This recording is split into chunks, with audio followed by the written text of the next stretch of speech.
السلام علیکم ناظرین، میں سیدہ ظاہرہ عابدی آپ کی میزبان آج آپ کو ایک انوکھی سی کہانی سنا رہی ہوں۔ یہ کہانی چین سے تعلق رکھتی ہے، ہمارا پڑوسی ملک جو ہے۔ تو یہ ہوا کہ شروع کرتی ہوں، بسم اللہ الرحمن الرحیم۔ رب اشرح لی صدری ویسر لی امری واحلل عقدۃ من لسانی یفقہوا قولی۔ اللہم صلی علی محمد وعلی آل محمد کما صلیت علی ابراہیم وعلی آل ابراہیم انک حمید مجید۔ اللہم بارک علی محمد وعلی آل محمد کما بارکت علی ابراہیم وعلی آل ابراہیم انک حمید مجید۔ میں یہاں ہوں، باہر واک پہ نکلی تو میں نے کہا یہ واک کا ٹائم ضائع نہ ہو، تو میں نے کہا آپ کو دکھا دوں خزاں کا موسم کیسے اترا ہوا ہے، اور ساتھ میں اپنی سٹوری بھی بتا دوں آج کی۔ تو یہ ہوا کہ چین کے صدر جو ماؤ زے تنگ تھے، تنگ کہیے یا تم کہیے، ماؤ زے تنگ، تو انہوں نے ان کے ملک میں چڑیاں بہت ہو گئی تھیں، اور چڑیاں خوب ان کا اناج کھاتی تھیں کھیتوں میں لگا ہوا۔ اب انہوں نے کہا کہ بھائی یہ تو غلط بات ہے، ہمارا اناج چڑیاں کھا جاتی ہیں، تو چڑی مار مہم چلائی۔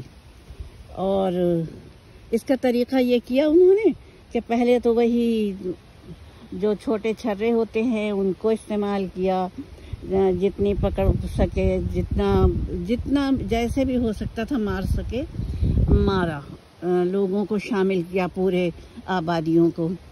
اور ایک اور طریقہ تھا کہ سب مل کے شور مچاتے تھے، تو وہ بیچاریاں ننھی تو ہوتی ہیں، وہ ڈر کے بھاگ جاتی تھی، پھر واپس نہیں آتی تھی، کچھ تو اس شور سے گر کے مر جاتی تھی۔ بہرحال ایک وقت آیا کہ چڑیوں سے پاک ہو گیا چائنا۔ اب ٹھیک ہے بھائی، چلو ان کی مراد بڑائی ماؤ زے تونگ کی، لیکن ہوا یوں کہ اناج جو لگتا ہے کھیتوں میں اس میں کیڑے بھی آتے ہیں، تو کیڑے کھانے کے لیے چڑیاں تھیں، چڑیاں اناج کھاتی تھیں، اور جو کیڑے مکوڑے ہوتے تھے وہ اپنے بچوں کے لیے لے جاتی تھیں۔ تو یوں ہوا کہ کیڑے اتنی بہتات میں ہو گئے کہ ان کو کنٹرول کرنا مشکل ہو گیا۔ پھر دوسری چیز یہ کہ قدرت کا بھی تو ایک قانون ہوتا ہے نا، تو وہ ہے نا واللہ خیر الماکرین، تم اپنی چال چلو، ہم اپنی چال بتائیں گے۔ تو خدا کی چال سب سے بہترین ہوتی ہے۔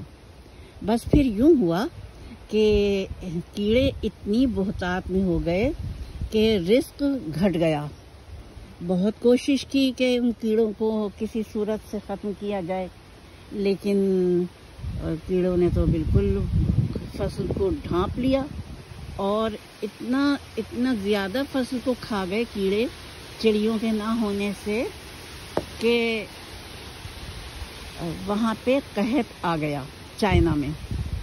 اور قحط نے جو ڈیرے ڈالے تو سمجھیے کہ کوئی کہتا ہے 1.5 کروڑ لوگ مر گئے قحط سے، کوئی کہتا ہے 3 کروڑ مر گئے، لیکن بہرحال 1.5 کروڑ سے تو کم تھے ہی نہیں۔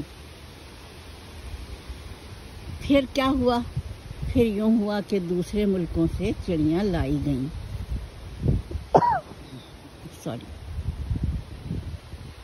دوسرے ملکوں سے چڑیاں لا کے ان کی افزائش کی گئی، اور پھر ان کو دوبارہ سے چائنا میں رہنے کی اجازت ملی۔ اب یہ دیکھیے، یہ چھوٹی سی اسٹوری ہے، لیکن میرا ذہن 1400 سال پہلے چلا گیا ہے، جب کہ 3 بھائی تھے، اور ان کا ایک بڑا نیک والد ہوا کرتے تھے۔ والد کا انتقال ہو گیا، اور وہ ان کا ایک باغ تھا، باغ کے بیچ میں نہر بہتی تھی اور خوب فصل اترتی تھی۔ تو ان کے والد کیا کرتے تھے کہ یتیموں، مسکینوں اور جو بھی ضرورت مند ہوتا تھا، فصل اترنے کے موقع پر وہ سب کو بلا لیتے تھے۔ تو سب صبح سویرے آتے تھے، اور سب سے پہلے وہ رحم دل انسان ان کو فصل تقسیم کر کے، جو اپنے فصل کی زکوٰۃ وغیرہ ہوتی ہے وہ دے کے، اور باقی فصل گھر لے جاتا تھا۔ اب اس کا انتقال ہو گیا بیچارے کا، مرنا تو تھا ہی، ظاہر ہے کہ ایک نہ ایک وقت تو مرنا ہی تھا۔ اب بیٹوں نے کہا کہ ہمارے والد جو تھے وہ بہت ویسے تھے، سمجھ بوجھ والے نہیں تھے، اور وہ اپنی فصل کا اتنا حصہ غریبوں کو دے دیا کرتے تھے۔